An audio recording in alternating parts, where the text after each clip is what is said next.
France Inter.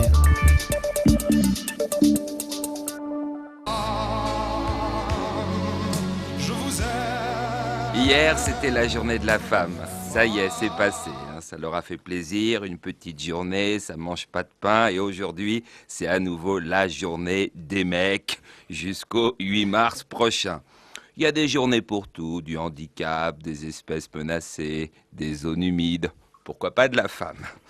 Papier d'une misogynie crasse, je vous l'accorde, mais bon, c'est pas de ma faute. Moi, je pensais que la journée de la femme, c'était tous les jours, et on me dit que non, c'est une fois par an, le 8 mars.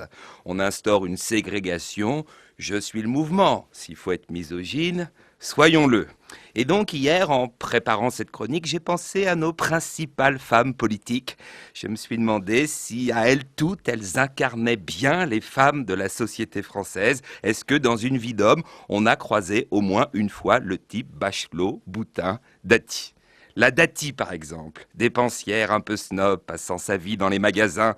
On en a tous connu au moins une. Tous les jours, un sac, une robe, une paire de chaussures. Elles restent avec nous 3 semaines, le temps qu'on soit interdit bancaire. Et après, elles s'en vont. Elles font un enfant toutes seules. La Cécile Duflot, tout autre chose.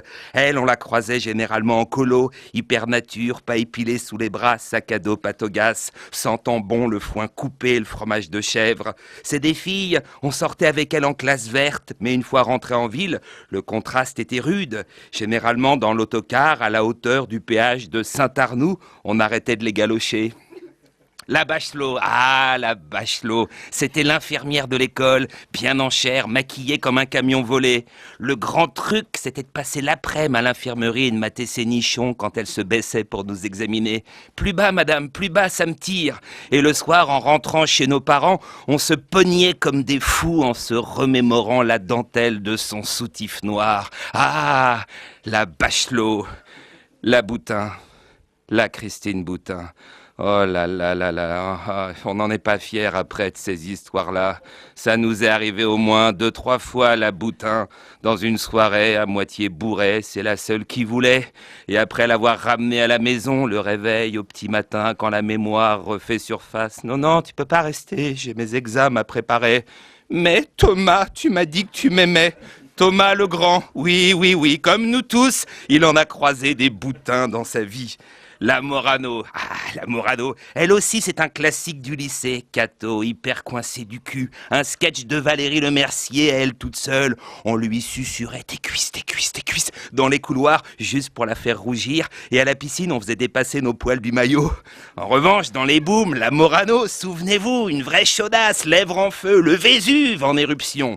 La Ségolène, oh putain, elle, on en a chié, une vraie dingue, une vierge folle. Elle nous disait « j'arrive », on l'attendait toute la nuit. « Je ne viens plus », elle débarquait dans les 5 minutes. La Alliot-Marie. Alors là, attention, on quitte l'univers touche-pipi du lycée pour une sexualité beaucoup plus élaborée, spécialisée. La dominatrice BCBG. Pour tous les hommes qui aiment se faire dérouiller après une journée de travail. Un véritable must. Hein, Philippe Lefébure?